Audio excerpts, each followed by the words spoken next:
할렐루야. 아멘. 아멘. 오늘도 참으로 복되고 귀한 주일 허락하신 하나님께 감사드립니다. 2020년에 남녀 암 발생 순위를 발표했습니다.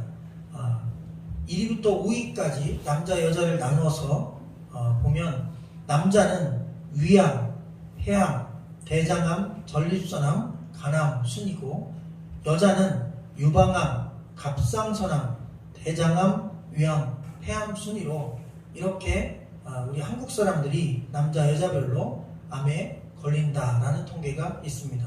또한 이와 함께 참 어려운 게 치료비인데 치료비가 가장 많이 드는 암이 간암이라고 합니다. 보통 초기 단계에도 치료가 될 때까지는 6,323만원, 약 7천만원 정도가 들어가고 최장암이 2위인데 최장암도 약 6,300만원대가 들어간다고 합니다. 그리고 3위가 폐암인데 폐암은 한 5천만원대 이 정도의 치료비가 들어가는데 이거는 기본적으로 들어가는 치료비고 만약에 보험이 약한 걸 들었거나 또 보험이 없는 경우인 경우는 상당한 부담을 느끼고 또 치료 기간에 경제적인 어려움까지 겹쳐지는 바람에 매우 큰 고통을 가족과 또 암이 들게 된 본인도 당하게 된다는 이야기입니다. 오늘날에도 이렇게 중병을 앓게 되면 여러 가지 어려움을 겪습니다. 몸이 고통스럽고 치료도 어렵고 그리고 치료비도 너무나 부담스러운 것이죠. 오늘 성경에 이렇게 중환병이 걸려서 너무나 큰 고통을 무려 12년 동안 겪은 여인이 소개됩니다. 병은 혈루병이라고 하는데 이것은 몸에서 피가 멈추지 않고 흐르는 병입니다. 사실 사람이 피가 나면 이게 굳어가지고 나오지 않아야 되는데 이런 기능들이 마비된 병이다 보니 사실 치료할 약도 없고 오늘날에도 이 병은 사실 치료가 쉽지 않습니다. 그러니 2000년 전 유대 땅의 그 중동 지역에서 의사를 만나도 소용이 없고 그리고 약을 먹어도 소용이 없고 재산이 좀 있었는지 많은 의사를 만났다고 성경에서 소개하는 걸로 보면 넉넉한 삶을 살았던 사람 같습니다. 그런데 12년간의 긴 질병의 고통 속에 그의 재산도 사라지고 그리고 그가 가지고 있었던 인간관계도 다 무너지고 치료도 실패하고 가족도 돈도 다 잃어버리고 거기에 희망까지 다 송두리째 잃어버린 상태의 여인입니다. 그 당시에는 이 혈루증 여인 같은 경우는 사회적으로 격리를 시켰는데 왜냐하면 몸에서 유출, 피가 나는 질병이 있는 자는 보통 가족이나 사회 구성원들과 함께 살 수 없다라고 유대인의 율법에 명시가 되어 있습니다. 그래서 가정에서 나가야 됩니다. 그리고 사회에서 쫓겨나야 됩니다. 산이나 들에서 길바닥에서 살아야 되는데 그 고통 또한 이루 말할 수 없습니다. 간간히 지인이나 가족들이 몰래 갖다 준 음식으로 생명은 연장하나 그의 삶이란 처참하고 12년간의 그 질병으로 인하여 이제 죽음 직전의 얼굴과 외모였던 것을 우리는 어렵지 않게 짐작할 수 있습니다. 어느 날 이 여인에게 누군가 알 수 없지만 예수 그리스도가 계신데 이분은 누구든지 그분을 믿음으로 만나면 질병이 치유받고 심지어 죽은 자도 살리는 능력이 있는 분이다 이렇게 소개해 줬습니다. 그에게는 복음이 아닐 수 없었습니다. 병든 자에게 복음은 다른 데 없습니다. 나를 고칠 의사가 있거나 고칠 약이 있다는 것입니다. 나를 고칠 의사는 아니지만 능력 있는 분이 계시다는 소식을 듣는 순간 그의 절대적인 절망, 어둠은 한 줄기 빛이 비춰지며 소망이 넘치기 시작합니다. 그리고 그에게 믿음이 생겼고 예수님이 계신 곳을 향하여 목숨 걸고 달려가 예수 그리스도의 옷을 붙잡고 그리고 나음을 입은 스토리가 오늘 우리가 읽은 본문이 되겠습니다. 자, 25절, 26절을 우리가 먼저 접해보도록 하겠습니다. 같이 읽어볼까요? 시작. 12해를 혈루증으로 앓아온 한 여자가 있어 많은 괴로움을 받았고 가진 것도 다 허비하였으되 아무 소원이 없고 도리어 더 중하여졌던 자에 12해를 혈루증으로 앓아온 한 여자가 있었다고 담담하게 마가는 기록하고 있습니다. 여러분 사회적 격리라는 것이 그렇게 쉽지 않습니다. 최근 들어 이렇게 선수촌에서 올림픽 경기를 하다가 감염된 선수들이 사실 그들이 격리가 되거든요. 사실 자기 가정이나 나라에도 못 갑니다. 일정 기간 격리돼서 완전 치료가 되고 확인돼야 주사 맞고 가는데 창문도 없고 그렇다고 해서 딱히 뭐 할 것도 없는 감옥과 같은 방 속에다가 가둬두고 음식만 넣다 뺐다 해준다고 매우 큰 고통을 호소하는 기사를 보게 되었습니다. 요즘 우리가 살고 있는 이 개선된 사회에서도 격리라는 것은 상당히 답답하고 힘든 일입니다. 근데 그 당시에는 아예 격리가 아니라 내쫓았습니다. 사회 밖으로. 들로 그리고 사람이 없는 광야 같은 장소. 그러니 그 처참함은 이루 말할 수 없는 것이었습니다. 무려 12년간 사회적 격리, 가정과 격리되고 그리고 그 과정에 쉽게 유추할 수 있는 것은 아마 이혼 당했을 것이다. 가족과 함께 할 수 없는 질병이고 그리고 자녀들도 만질 수 없는 질병이니까 재산도 다 허비하고 모든 인간관계와 소망을 잃어버린 아주 완전한 절망의 상태였을 것이다. 그런데 여러분 이 신약성경의 여러 곳에 보면 이렇게 예수님을 만나 치유받은 사람들에 대하여 이름을 밝히는 경우가 대부분입니다. 뭐 거지 나사로라든지 소경 바디메오라든지 또 마리아 막달라 마리아라든지 이렇게 보면 예수님을 만나 고침받았거나 변화됐거나 또 새로워진 사람들의 이름이 밝혀집니다. 그런데 이 여인은 무명입니다. 이름이 없어요. 사실 우리가 알던 이 마가복음에도 이 혈류병 여인의 이야기가 나오지만 다른 복음서에도 이 말씀이 나옵니다. 근데 거기에도 여전히 마가처럼 이름이 없어요. 그냥 12년 동안 혈류증을 앓은 한 여인이 예수님의 옷자락 만지고 나음을 입었다라는 기록만 남깁니다. 그래서 많은 학자들이 도대체 이 여인은 왜 이름이 없을까? 이 여인은 과연 누구일까를 추적하다가 기독교 전승 중에는 외경이라는 게 있습니다. 성경 안에 못 들어온 성경이죠. 그 외에도 외경은 아니지만 성경 수준은 아니지만 그래도 나름 역사적으로 투철한 어떤 실력 있게 그 내용을 기록한 역사가들의 어떤 기록들이 있습니다. 초대교회 전승이라고 하는데 그런 기록들 중에 몇 곳에서 이 여인의 이름이 발견되었습니다. 그래서 그 여인의 이름은 베로니카였다 이렇게 주장하는 이론들이 있는데 사실 상당히 신빙성이 있습니다. 또한 이 베로니카는 성경에 한 번 더 등장하는데 이름 없이 살짝 등장한다고 합니다.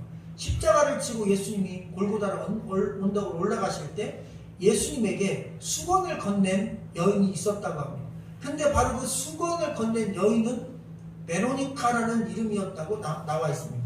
그런데 이 베로니카라는 이름이 꼭 오늘 본문에 나온 혈류증 여인하고 이름이 똑같으니까 같은 사람이다 라고 주장할 수는 없지만 제가 생각할 때는 상당히 이것도 신빙성은 있습니다. 자기가 받은 치료의 은혜가 너무 감격스러워서 예수님이 마지막 가시는 그 십자가의 언덕길에서 예수님의 그 고난받는 모습을 보며 눈물을 흘리며 예수님의 그 피를 닦아 드리는 그 마음이라면 베로니카 정도는 은혜 받은 사람, 치료받은 사람, 회복된 사람이어야 되지 않을까. 목숨 걸고 예수님께 가서 예수님을 닦아드린 거니까요. 여러분 그때 그 수건은 지금도 전해지고 있습니다.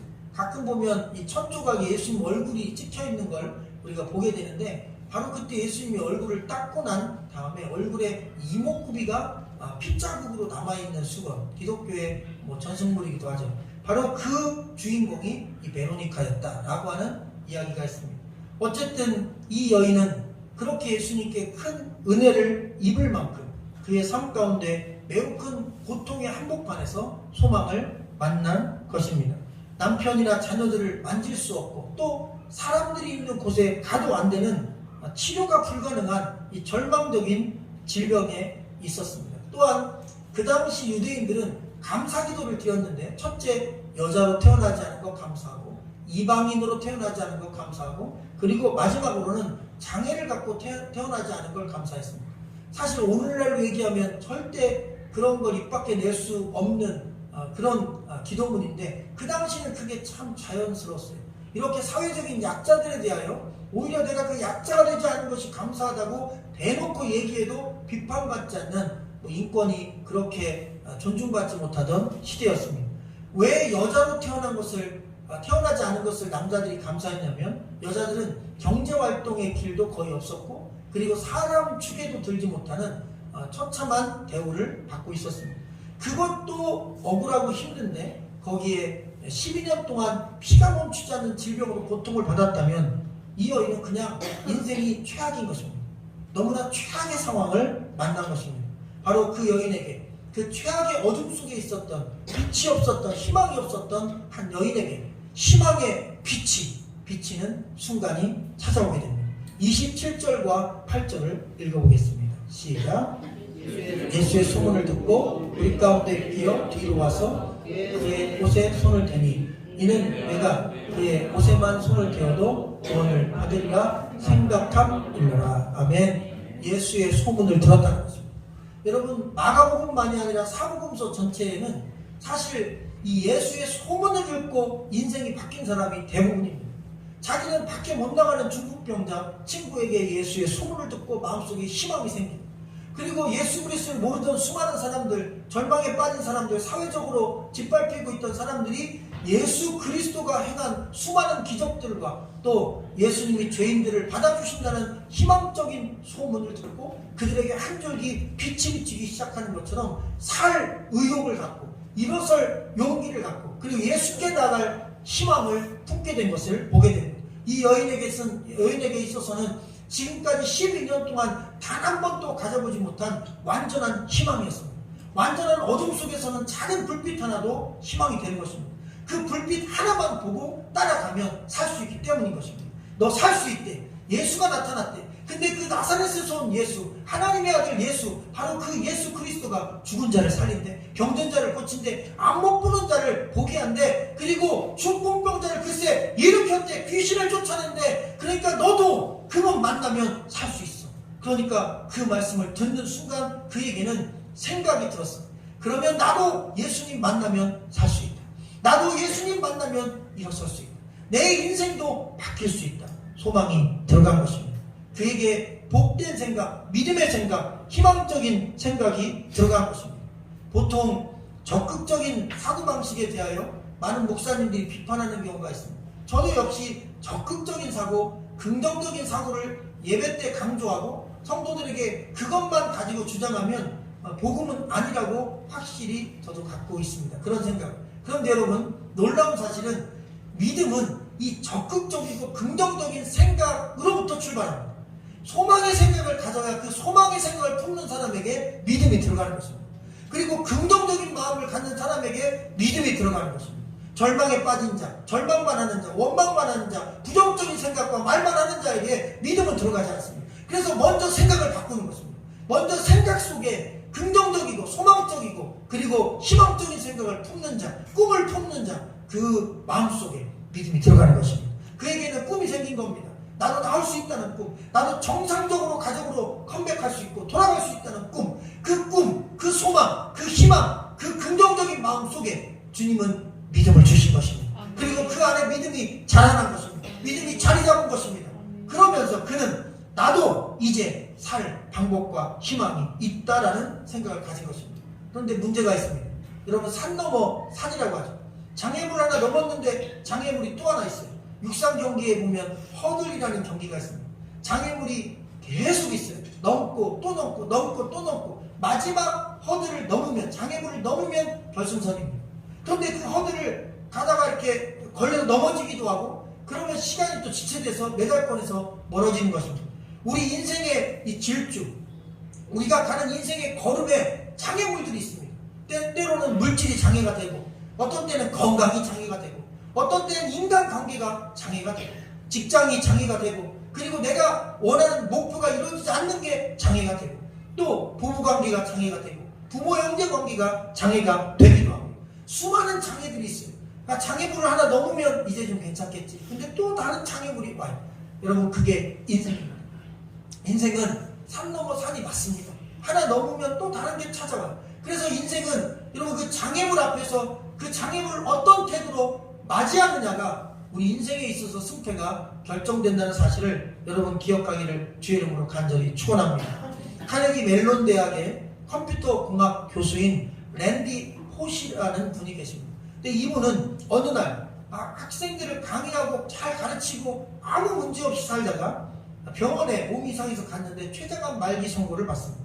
여러분, 췌장암은 아까도 서두에서 말씀드렸듯이 발병하는 순간 사실 치료가 불가능한 단계가 대부분입니다. 소리 없이 죽는 질병 중에 하나입니다. 그래서 남은 시간이 사실 얼마 안 남았어요. 우리 아이들에게, 제자들에게 강의할 수 있는 학기가 한두 학기밖에 남지 않은, 정말 아주 얼마 남지 않은 시간, 자기에게 주어진 그 시간에 대하여 마주하게 됩니다. 장애물을 만났습니다. 근데 넘을 수 없는 장애물이에요. 받아들여야 되는 장애물이에요. 내가 이 장애물을 어떤 태도로 맞이할까를 고민해야 되는 순간을 맞이했습니다. 그리고 그는, 이 랜디 포시는 그렇게 생각했습니다. 내가 이 장애물, 가장 어려운 극복할 수 없는 장애물을 만났지만 내가 이 장애물을 어떻게 극복하는지를 내 제자들에게 알려줘야겠다. 그리고 우리 제자들이 그 장애물을 만났을 때 그걸 어떻게 대면해야 될지를 가르쳐줘야 되겠다. 내가 그들에게 또 하나의 소망과 희망을 남겨주고 가야 되겠다. 그래서 그가 마지막 강의를 준비합니다. 이번 학기에 할 마지막 강의. 그런 내 인생의 마지막 강의라고 생각하고 자기 제자들에게 장애물을 만났을 때, 인생에 쓴 어려움을 만났을 때 어떻게 극복할지, 우리가 어떻게 재미나게 주어진 삶을 그런 장애물 속에서도 살 수 있을지를 가르쳐준 인생 지혜를 모아 자기 삶을 온 신을 다해서 기록한 그 강의록이 책으로 출판됐습니다. 그 책 제목도 마지막 강의입니다. 베스트셀러가 되었습니다. 수십 개 언어로 번역되었습니다. 많은 사람들에게 읽혀졌습니다. 근데 사실 그 강의는 자기 제자들에게 주고 싶은 이야기였어요. 그리고 그 강의 안중에 가장 많은 사람들에게 도전을 준 대목이 하나 있습니다. 그 강의 안중에, 그 책 중에 이런 말이 있습니다. 절대 포기하지 마라, 제자들아. 너희들이 만약 장애물에 부딪히거든, 넘지 못할 어려운 장애물을 만나거든, 이렇게 생각해라. 장애물은 나에게 절실함이 있는가를 물어보는 장치에 불과하다고 생각해라. 그리고 절실함을 가져라. 내가 반드시 이 장애물을 뛰어넘거나 아니면 받아들이며 수용하거나 내가 결정하고, 이 장애물 앞에서 무릎 꿇거나 절망하거나 좌절하거나 포기하거나 원망하거나 그리고 내 인생의 즐거움을 내려놓는 일을 하지 않겠다고 결심해요. 장애물은 언제나 온다. 내가 그것을 대하는 태도가 중요한 것이고 어떻게 맞이하고 넘어서느냐가 중요한 것이다. 그러니 포기하지 마라, 사랑하는 제자들아. 그렇게 의미 있는 강의를 남기셨습니다. 이 여인에게는 또 다른 장애물이 뭐냐면 사람을 만질 수 없고 사람 앞에 갈 수 없습니다. 그러면 예수님을 만나야 나올 수 있다는 믿음을 갖게 됐는데 이제 장애물이 있는데 사람이 장애물인 거예요. 그 수천 명의 사람을 뚫고 가야 돼요. 그리고 만약 거기서 내가 이 유출병이 걸린 여인이라는 사실이 적발되면 그 당시 율법에서는 돌에 맞아 죽습니다. 왜? 부정한 여자가, 부정한 사람이 부정하지 않은 일반 사람에게 가서 그들을 부정하게 만들면, 그러면 그 부정하게 만든 죄가 사형이었던 것입니다. 그러니 전염병에 걸린 사람처럼, 돌림병에 걸린 사람처럼 이 유출병 환자는 사람 곁에 갈 수 없는 거예요. 그런데 그 사람 곁에 가야만 됩니다. 살 수 있는 길이 거기 있어요.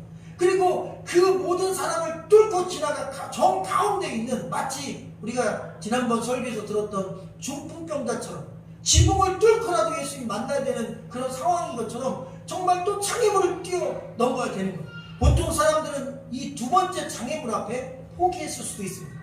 만약 그 생각 속에 내가 예수님 만나면 나올 수 있다는 생각이 들어왔다 할지라도 또 다른 장애물을 만났을 때 의지가 꺾였거나 생각이 꺾였거나 아니면 믿음이 꺾였으면 그는 예수님을 못 만났습니다. 그런데 이 여인에게는 참으로 신기하게도 그 믿음이 꺾이지 않고 의지가 꺾이지 않고 생각이 꺾이지 않는 놀라운 축복이 있었습니다. 하나님이 그를 붙들어 주신 것입니다. 그의 마음속에 강인함을 주신 것입니다. 믿음은 원래 홍해바다를 가르고 가는 것입니다. 배 타고 지나가지 않습니다. 믿음은 원래 골리앗을 쓰러뜨리고 지나가는 것입니다. 장애물은 항상 있습니다. 우리 앞에 어떤 장애물이든 그 장애물은 우리 인생 가운데 항상 옵니다. 하나 넘으면 또 하나 옵니다. 그래서 중요한 건 장애물이 문제가 아니라 그 장애물을 대하는 바로 내 자신이 중요한 것입니다. 내 안에 그걸 뛰어넘을 마음이 있는지, 내가 그것을 밀고 지나갈 생각이 있는지, 그리고 내가 하나님을 만날 의지가 있는지, 예수님을 만날 의지가 있는지, 이게 중요한 것입니다. 우리 안에 그 생각과 그 의지와 그 꿈과 그 믿음이 절대 꺾이지 않기를 주님의 이름으로 간절히 축원합니다. 제 외사촌 중에 형주라는 아이가 있습니다. 지금 물론 뭐 40대가 됐으니 굉장히 이제 어른 됐죠. 아이 아빠가. 근데 이 아기 때 백혈병 판정을 받았어요. 제가 삼촌에게 직접 들은 이야기입니다. 저는 눈물겨운 이야기를 들었어요. 아버지인 저희 그 삼촌이 자기 아들인 이 형주 아기가 백혈병 판정을 딱 받자마자 직장이고 뭐고 다 그만뒀어요. 자기가 하던 모든 일을 다 그만뒀고, 그리고 자기가 가진 재산을 다 현금화했어요. 자기가 할 수 있는 모든 힘을 동원해서 돈을 만들었어요. 그리고 결심했어요. 내가 목숨 걸고 내 재산 다 투자해서라도 우리 아들 형주 살린다. 근데 저한테 그러더라고요. 영범아, 의사가 기분 좋아야 환자를 고치지. 그래서 의사 선생님한테 너무나 잘했대. 자기가 할 수 있는 좋은 거 사다 드리고, 지금은 김영란법 있었지만 뭐 40년 전에 그런 거 있습니까? 그러니까 의사 선생님한테 좋은 거 다 사다 드리고, 그리고 부탁하는 거예요. 선생님, 제 아들만 살려주십시오. 물론 어려운 병이고 불가능할 수도 있다는 거 압니다. 그러나 저는 살릴 겁니다. 그리고 자기 아들을 직접 주사 놔주고 관리하는 그 간호사, 병동에 있는 간호사분들, 한층에 있는 간호사분들 찾아가서 우리 아이를 정성스럽게 치료해 주십시오. 주사 한 대 놓을 때도 좀 잘 놔주십시오. 그리고 그분들에게도 뭐 음료수 사다 드리고, 또 필요한 선물도 좀 사다 드리고, 이 병원에 입원한 기간이 길다 보니까 명절 되면 선물도 갖다 주고, 환자 부모 중에 그런 부모가 전부 후무한 거예요. 그렇게 해서 자기 아이를 치료하는 의사분들, 간호사분들까지 급진하게, 그리고 자기 아이를 살릴 수 있다는 모든 정보를 종합해서 약이든 뭐든 다 구해서 쏟아 부었습니다. 결과는 살았습니다. 결혼했습니다. 아이도 낳았습니다. 지금도 잘 지내고 있습니다. 흔들리지 않는, 그리고 절대로 포기하지 않는, 자기 아이를 살리겠다는 그 집중하는 그 마음과 중심 속에 놀라운 힘이 들어있는 것입니다. 여러분, 이렇게 이 땅에서도 사람의 의지나 마음은 자기에게 주어진 장애물을 뛰어넘게 만듭니다. 그런데 우리는 그 의지만이 아니라 예수 그리스도를 통하여 믿음을 갖게 되니, 그러니 우리는 더 강력해지는 것입니다. 이 여인은 예수 그리스도에게 집중했습니다. 그러니까 사람이 안 보였습니다. 그까짓 거 자기가 혹시 거기서 이 병 때문에 들통나서 죽을지라도 어차피 앉아서 죽나 가다가 죽나 똑같은 거 아니냐, 그러니 목숨 한번 걸어보자. 그는 목숨 걸고 갔습니다. 사람들이 많은 곳에 얼굴을 가리고 갔습니다. 들키지 않으려고 숨죽이며 갔습니다. 그리고 12년 동안 몸에서 피가 났다면 이 여인은 빼짝 말랐을 것입니다. 그리고 힘이 별로 없는 여인입니다. 그래서 사실 사력을 다한 것입니다. 목숨을 다 건 겁니다. 마지막 힘을 낸 것입니다. 마치 이 에베레스트 산과 같은 정상에 등정할 때 산소가 없어가지고 호흡기를 껴야 되듯이, 그렇게 마지막 숨을 내쉬며 그렇게 예수 그리스도 앞에 산 정상을 올려가듯이 7,000m, 8,000m, 8,000 몇백 미터, 그렇게 한 걸음씩 정상 꼭대기에 계신 예수님을 그렇게 만나기 위해 사람들의 그 장벽을 뚫고, 장애를 뚫고, 그리고 자기가 걸리면 죽을 수도 있는 그 위험한 환경을 뚫고 전진하고 또 전진했어요. 결국 예수님께 갔습니다. 근데 또 하나 장애물이 있어요. 왜? 만지면 안 됩니다. 더군다나 여자가 남자를 만지는 건 그 당시에 건강한 사람도 절대 안 됩니다. 그러니 아픈 환자 중에서도 유출병 환자는 부정한 환자인데 내가 누구를 만지면 부정해줍니다. 그러니 절대로 만지면 안 되는 그런 상황입니다. 그런데 그는 만지면 살겠다는 믿음을 가졌습니다. 얼굴을 내밀고 예수님 나를 고쳐주세요라고 말할 수 있는 용기가 없었어요. 자기 신원이 밝혀지면 죽으니까요. 그러니까 몰래 만지고 옷만 딱 살짝 스치고 가는 것으로 자기가 생각한 것입니다. 그리고 갔어요. 가까이 가서 그 옷자락을 스치고 만졌던 것입니다.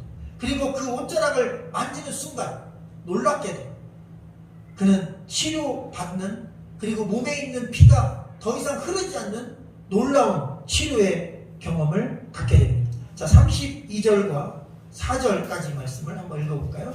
자, 시작. 예수께서 이 일을 행한 여자를 보려고 둘러보시니 여자가 자기에게 이루어진 일을 알고 두려워하여 떨며 와서 그 앞에 엎드려 모든 사실을 여쭈니 예수께서 이르시되 딸아, 내 믿음이 너를 구원하였으니 평안히 가라. 내 병에서 놓여 건강할지어다. 할렐루야.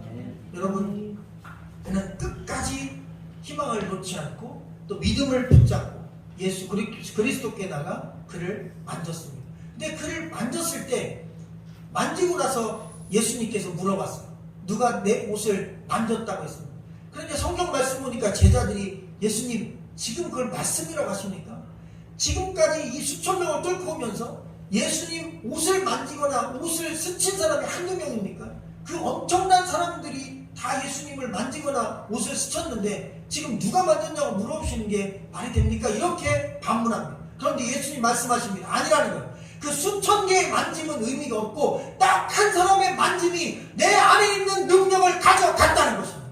내가 지금 묻는 건 나를 의미 없이 스쳐 지나간 사람이 아니라 나를 믿음으로 만진 한 사람을 찾는 것이다.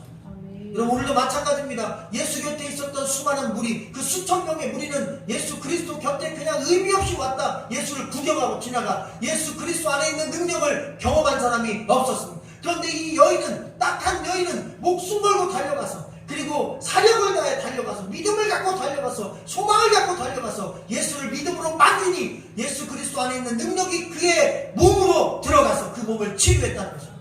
할렐루야. 네. 여러분 교회를 왔다 갔다 하는 게 중요한 게 아닙니다. 교회 와서 예배 보고 갔다는 게 중요한 게 아닙니다. 단 한 구절의 말씀이라도 옷가를 만지듯이 옷가를 붙들듯이 저와 여러분이 그 예수 그리스도의 말씀에 여러분 접촉해야 우리 삶 가운데도 예수님이 누가 내 옷을 만졌느냐 이렇게 물어보시고 그리고 그 능력이 우리 안에 들어오는 것입니다. 아멘. 그 은혜가 우리 안에 있기를 주의 이름으로 축원합니다. 단 한 번 예배를 드려도 주님의 옷가를 만지듯 말씀을 붙잡는 저와 여러분 되기를 주님의 이름으로 축원합니다. 아멘. 그 절박함이 그 간절함이 그에게 믿음을 주었고 그는 예수 그리스도를 만났고 그리고 예수님은 그에게 선포했습니다. 따라 내 믿음이 너를 구원하였다 그랬습니다. 그런데 여러분 신약 성경을 통틀어 여인을 향하여 따라라고 표현한 말씀은 여기밖에 없습니다. 다 여인아 이랬어요. 심지어 예수님은 어머니를 향해서도 그랬습니다. 그런데 여러분 이 여인을 향해서는 여인이라고 하지 않고 딸이라고 표현했습니다. 여러분 이게 상당히 이 여인에게는 희망적이면서 눈물 나는 선포였습니다. 왜? 가족 관계가 깨진 사람입니다. 자기 부모 형제도 자기를 버릴 수밖에 없는 질병입니다. 그리고 자기 남편, 자기 아이들과도 떨어질 수밖에 없는 이제 가족이 없는 상태인데 예수 그리스도를 오늘 처음 만났는데 예수님이 그냥 여인아 여자야 이렇게 얘기하지 않고 나의 딸아 그랬어요. 내 자녀야 너는 이제 나았다 구원받았다 선포하셨어요. 그 말씀을 듣는 순간 그의 삶 속에 그의 가슴 속에 있었던 그동안의 그 모든 고통이 씻어지는 놀라운 은혜가 임한 것입니다. 그리고 오늘 말씀은 역시 다른 이 마가가 기록한 수많은 기적과 마찬가지로 치료보다 앞서 예수님이 구원을 선포하십니다. 내가 구원을 받았다. 평안히 가라. 그리고 내 병에서 노임을 얻었다 이랬어요. 자 보면 구원을 먼저 선포하셨습니다. 그리고 평안히 가라고 하시고 그 다음 내 병을 고쳤다고 치료받았다고 선포하셨습니다. 구원이 먼저 했습니다. 영적인 문제를 먼저 해결해 주시고 영생을 주시고 죄를 해결해 주시고 그리고 육체의 질병과 육체에 좋지 않은 더러움을 씻어주셨습니다. 영혼을 씻으시고 육체를 씻어주셨습니다. 여러분 보통 이 땅에 있는 대부분의 종교들은 육체의 간절한 문제만을 해결하기를 원합니다. 종교의 기본적인 조건은 소원 성취 아니겠습니까? 그런데 기독교는 달라요. 소원 성취 앞서서 먼저 죄를 해결합니다. 구원의 문제를 해결합니다. 천국의 문제를 해결해 줍니다. 그리고 그것이 해결된 다음에 그 다음 소원 성취는 따라가는 것입니다. 그것은 그 다음 문제인 것입니다. 그래서 먼저 구원해 주시고 죄 먼저 용서해 주시고 해결해 주신 다음 육체의 질병을 깨끗이 씻어 주신 것입니다. 그리고 이 말씀은 마가의 원래 기록한 목적과 의도대로 예수님은 기적을 베푸는 의사처럼 병만 고치는 분이 아니라 예수님은 죄를 해결하고 그리고 우리 영혼을 구원하는 분이다. 그래서 그분은 하나님의 아들이다 선포하는 것입니다. 예수님은 하나님의 아들입니다. 오늘 성경에는 평안히 가라 한글 성경으로 번역했는데 원어 번역을 직역하면 더 은혜스럽습니다. 평안 속으로 가라 내 딸아 이렇게 얘기했어요. 너가 있는 그 절망 가운데서 나와 평안 가운데로 들어가라. 너의 삶 가운데 이제 평안이 가득할 것이다. 평안의 한복판으로 들어가라 이렇게 말씀하십니다. 이 말씀을 다시 얘기하면 내 믿음이 너를 구원했으니 따라 너는 이제 평안의 한복판으로 들어가라. 내가 너를 평안케 하노라. 세상이 알 수도 줄 수도 없는 평안으로 너를 평안케 하노라. 그의 삶 가운데 진정한 평안은 구원받은 다음에 이루어진 것입니다. 그리고 나서 육체의 질병에 놓여 주어진 인생의 걸음을 살아가게 된 것입니다.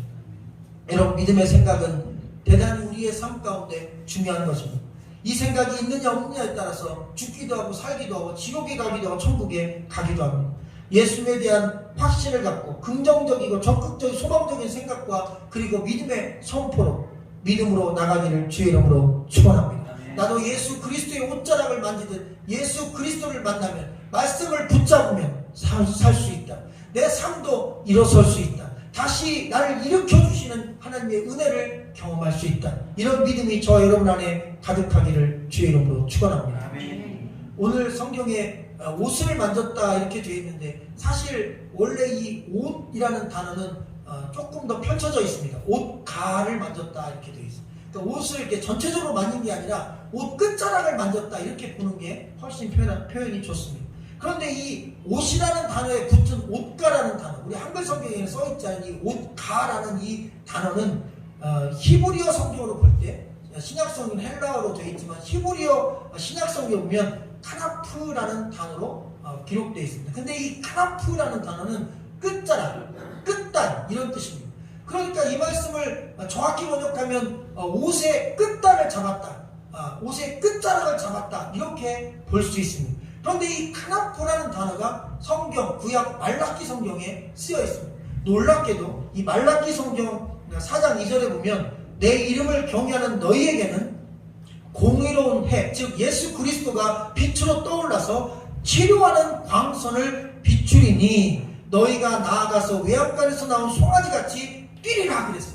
치료하는 광선이 떠오르는 해, 즉 예수 그리스도를 통해서 비추리니 그랬어요. 그런데 여기에서 이 카나프가 똑같이 쓰였습니다. 이 옷가라는 단어가 쓰였어요. 그게 어디에 쓰였냐면 비추리니 단어가 카나프라는 단어입니다. 다시 말하면 예수 그리스도의 옷가를 만졌을 때, 카나프를 만졌을 때 그 카나프가 바로 영적인 치료의 광선, 그 광선을 비추는 빛이 되어 이 여인 몸속에 들어간 것입니다. 그리고 그 카나프 영적인 비추는 빛이 그 몸에 있는 질병을 깨끗하게 씻어주셨다는 이야기입니다. 할렐루야. 여러분, 치료하는 광선, 예수 그리스도의 그 카나프가 믿음으로 만진 이 여인의 그 믿음 안에 들어가고 몸 안에 들어가서 그를 깨끗하게 한 것입니다. 이런 믿음이 저와 여러분 안에 넘치기를 주의 이름으로 축원합니다. 혈루병 여인은 하나님의 은혜로 수치스럽고 고통스러운 삶의 자리를 가지고 예수님께 나아가서 예수님의 옷자락을 만졌는데 예수님은 그 수치를 씻어주시고 그의 질병을 씻어주시고 그리고 영적 카나프 빛을 비춰주셔서 그를 치료해 주신 것입니다. 여인이 믿음으로 하나님의 아들 예수 그리스도의 옷가를 만질 때 예수님께서 치료의 광선을 비춰주셨다는 사실과 함께 우리도 절망적이고 희망이 보이지 않는 장애물을 만난다 할지라도 나서 예수님 붙잡고 일어설 수 있다. 나도 예수 그리스도의 말씀을 붙잡으면 장애물을 뛰어넘을 수 있다. 나의 인생도 다시 일어설 수 있다. 이런 강력한 믿음을 갖고 어떤 장애물을 만나든 포기하지 마시기를 주의 이름으로 축원합니다. 좌절하지 마시기를 주의 이름으로 축원합니다. 절망에 빠지지 마시기를 주의 이름으로 축원합니다. 예배의 자리에서 말씀의 옷자락을 붙잡고 일어서기를 주님의 이름으로 축원합니다. 하나님의 아들 예수 그리스도의 복음인 말씀이 우리의 몸과 영혼을 치료하는 유일한 광선, 비추는 빛, 카나프임을 믿고 복음의 빛을 발하는 말씀의 자리, 말씀을 붙잡는 이 자리에서 믿음으로 그분의 영적인 빛을 경험하는 저 여러분 되시기를 주님의 이름으로 간절히 축원합니다. 기도드리겠습니다.